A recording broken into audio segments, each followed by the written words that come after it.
Who do you think's going to win the West this year? The Clippers. The Clippers not only have the best defensive versatility in the league, yes, the Lakers have a height advantage, but the three-point shooting of the Clippers with Lou Will and Trez on the floor, the Clippers are the best team in basketball. The Clippers are loaded, and this is going to be like an advanced, organized version of rec ball. Start with the fact defensively. Who's going to score against the Los Angeles Clippers?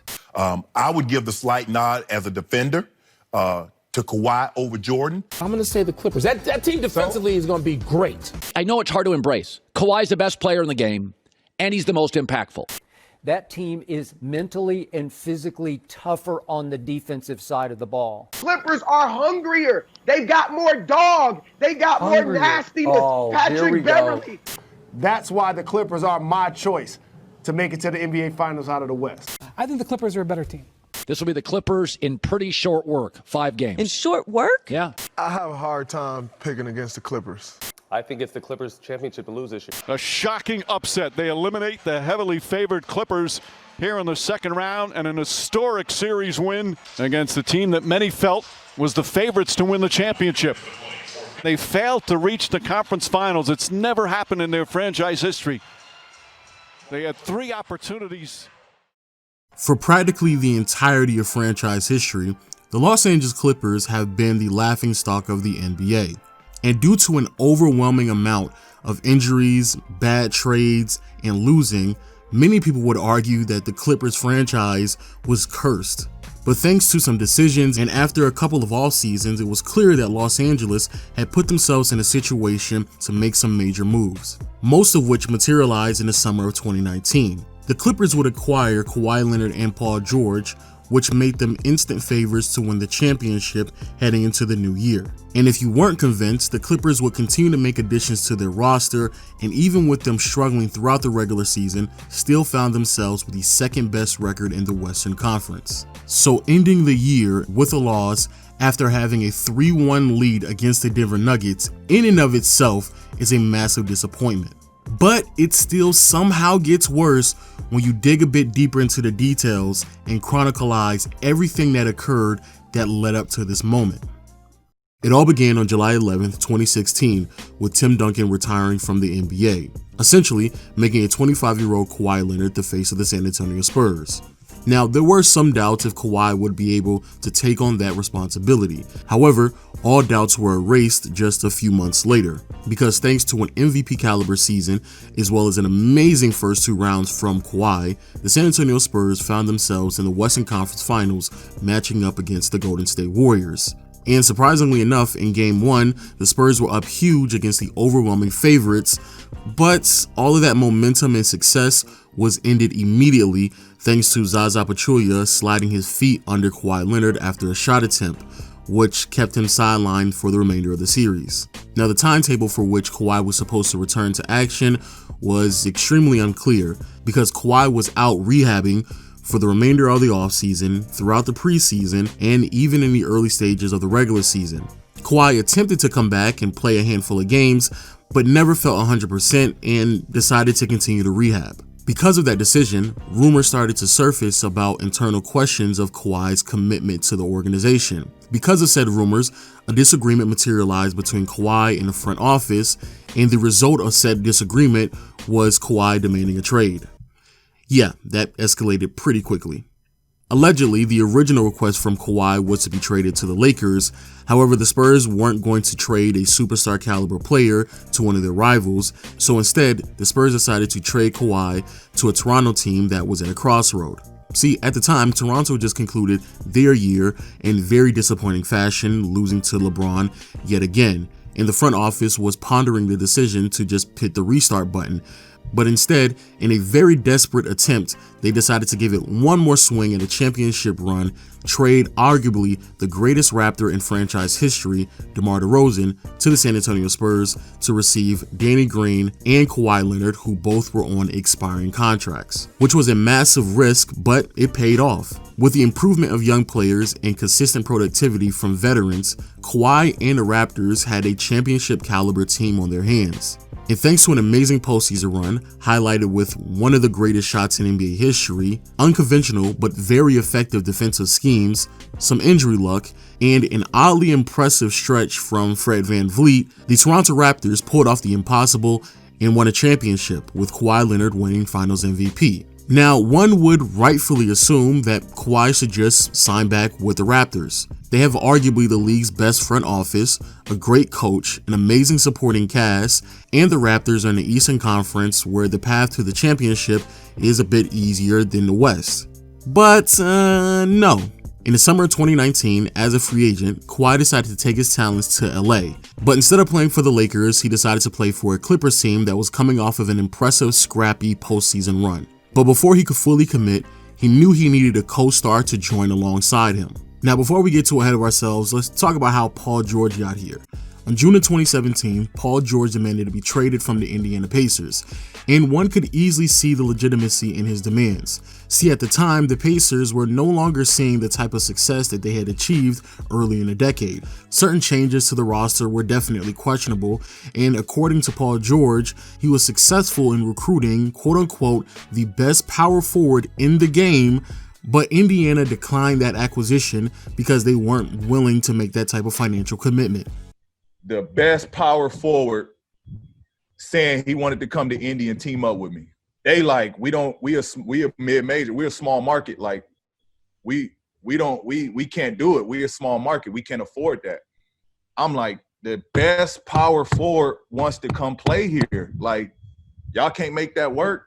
And similar to Kawhi, Paul George originally wanted to be traded to the Los Angeles Lakers, but the Indiana Pacers declined his request and traded him to the Oklahoma City Thunder, who at the time were desperate to revamp their roster, as the front office made steep promises to Westbrook to convince him to stay long term. To make sure they kept their end of the bargain, the Thunder decided to trade a few pieces to go get future Hall of Famer Carmelo Anthony, and also trade Victor Oladipo and Domantas Sabonis to the Indiana Pacers to receive Paul George. Paul George was ecstatic that he was given the opportunity to play alongside talented pieces, and one could argue the amount of talent on the Thunder had the potential to be labeled a Big Three, but that label never really stuck. The Thunder struggled all throughout the regular season and finished the year off with 48 games in their win column, only one more than the prior year when Westbrook was essentially by himself. However, the mediocre regular season didn't shake Paul George's confidence. And actually, Paul George is so confident in his Thunder team that he truly believed that once the playoffs got going, that they would flip the switch, turn on the intensity, and make a deep postseason run. And went even further to question the validity of anyone to even highlight the struggles because, of course, you clearly have not met his alter ego, Playoff P. Y'all ain't met Playoff P yet, huh? I'm used to these matchups. I'm used to playing against the best offensive guy. Paul George, I have to take the time out and thank you myself because that quote alone is one of the greatest quotes in NBA history. Because after that infamous interview, the Thunder would be knocked out in the first round by a rebuilding Utah Jazz team led by a rookie in Donovan Mitchell.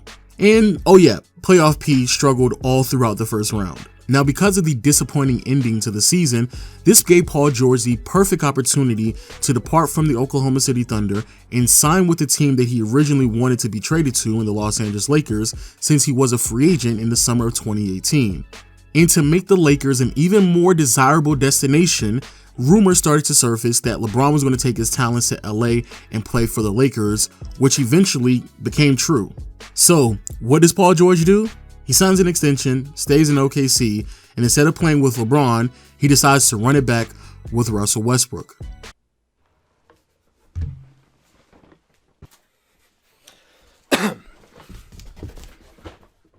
Yikes! That's gonna be a yikes from me. Holy. At the time, anyone who's not a die-hard OKC fan could easily identify the massive mistake that Paul George just made, and it became blatantly obvious after the upcoming season because more or less the 2018-2019 season was just a rerun of the prior year. The Thunder struggled yet again, won fewer than 50 games, to be a bit more specific, one more win than the prior season, into the playoffs, got knocked out in the first round in embarrassing fashion, and Paul George yet again underperformed in the postseason. The only difference this time is that PG gave us an infamous quote after the series instead of before it. Yeah. I mean, that's a bad shot. care what anybody says. That's a bad shot. But hey, he made it. That story won't be told that it was a bad shot. So here we are now in the summer of 2019, and news breaks that Paul George is going to be traded to the Los Angeles Clippers. Now, it isn't clear on how exactly we got here, because some stories claim that Paul George allegedly forced his way out of OKC after Kawhi recruited him to the Clippers. But here we are, and everyone is happy. Paul George is finally on a championship caliber roster. Lou Williams is ecstatic. Prices just went up. Don't talk to us. Patrick Beverley is running around telling other NBA players how they're in trouble for the season. It comes out that we got Kawhi also, and you know, I'm stoked. I see PJ Tucker. I get to laugh in his face. I go to his door, knock on his door. Hey, LeBron, what's up, bro? Hey, Pat. Yeah, it's pretty much over for you guys now. Steve Ballmer is doing Steve Ballmer things. And even Kawhi took advantage of the opportunity to announce his new deal with New Balance, and in the commercial made claims that we have now. So, how did the regular season go? The Clippers were solid early on, but nothing really special, and there really wasn't any proof that they were going to be this quote-unquote dominant force in the league that was heavily favored to win a championship. But hey, it's okay. The team did deal with some injuries and of course had some chemistry problems, but just in case there are some concerns, the Clippers made more additions during the regular season and brought in Marcus Morris, Reggie Jackson, and eventually signed Joakim Noah. And to the credit of the Clippers, they did start to turn it around and eventually secured the second seed in the Western Conference. And what really benefited them even further is when the season was suspended, because this gave them the perfect opportunity for a lot of their players to rest up and get healthy. Yeah, I'm only getting healthier over here. So And then you hurt your hamstring. Yeah, see, that's what's healthy now. My hammy back to norm. Now fast forward a few months later, and now we're at the bubble, and the playoffs are beginning, and the Clippers in the first round match up with an inexperienced Dallas Mavericks team. And who would have guessed it? The Los Angeles Clippers are struggling. And if we want to be honest with ourselves, if Porzingis wasn't ejected in Game 1 and stayed healthy and available, then there's a realistic chance that the Dallas Mavericks would have at least pushed this series to a Game 7 and had a real likelihood of pulling off the upset. But hey, the Clippers caught a massive break, advancing to the second round, beating the Dallas Mavericks in 6 games. And to make it even better, in the second round, the Clippers would eventually face off against the Denver Nuggets team that was young and had some experience, but nothing overwhelming. And if you had any doubts, they were all erased by the end of Game 4 as the Clippers took a 3-1 lead. And the momentum of having a 3-1 lead carried over into Game 5 as the Clippers were up huge. And it also put an irrational amount of confidence in some of the Clippers players, more specifically Marcus Morris, who got into an altercation with Paul Millsap. But that might have been the wrong thing to do, because even though the Clippers had a 16-point lead before halftime, that altercation apparently woke up Paul Millsap. And in the third quarter, he went off, scoring 14 of his 17 points, helping the Nuggets gain momentum, coming back from the deficit and eventually winning Game 5. But we got 2 more games. Early in the third quarter in Game 6, the Clippers again had a massive lead, but thanks to god-awful shooting from both Kawhi Leonard and Paul George, as well as an amazing stretch of basketball from Nikola Jokic, the Clippers yet again blew a major lead in the second half of a playoff game, and the Denver Nuggets ended up winning Game 6. So here we are in Game 7, and yet again the Clippers have a lead entering the second half. And just like that, the Clippers not only blow the lead, but also blow the series, despite being up 3-1 against the Denver Nuggets. And in Game 7, Paul George and Kawhi Leonard struggled throughout the entire outing. But to be a bit more specific, Paul George in the second half of the last 3 games of this series was just god-awful. And just like in the prior 2 years, Paul George gave us the perfect quote at the end of another disappointing season for his career. But you know, it is what it is. It's no cop out. Fact of the matter is, we didn't live up to that expectation. But I think internally, we've always felt this is not a championship or bust year for us. And that right there is the reason why this video needed to be made.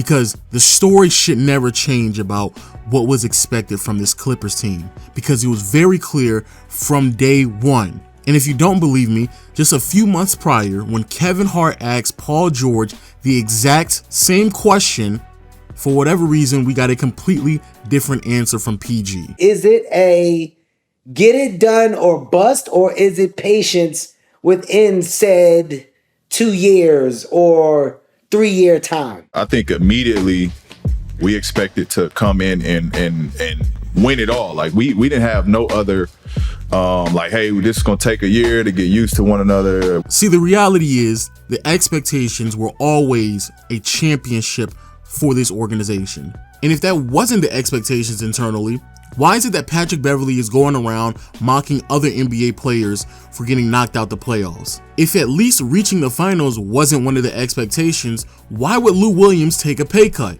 If not having the ability to keep up with the Los Angeles Lakers weren't one of the expectations, why would the front office move all of those pieces just to get you out of OKC? And Paul George, if you truly believe performing the way you did throughout the playoffs while blowing a 3-1 lead in the second round is anywhere near expectations for this team in the first year, why would Kawhi Leonard leave a team that he just won a championship with to join forces with you? So the truth is, this team was assembled with the intentions of winning a championship. So getting knocked out in the second round after blowing a 3-1 lead is a massive disappointment for this team. And taking everything into consideration of what led up to this point, the 2020 Los Angeles Clippers will easily go down as one of the biggest disappointments in NBA history. But hey, hopefully next year you keep that same energy that you had with Dennis Schroeder when you were on the phone with him on Instagram Live, because you definitely looked way more prepared on that phone than you did on the court. We got Joakim too. We was stacked. That's why we ready. Like we waiting. We like, ooh, I hope this come back. Ooh, Yeah, no, I bet. I hope this year. I'm only getting healthier over here.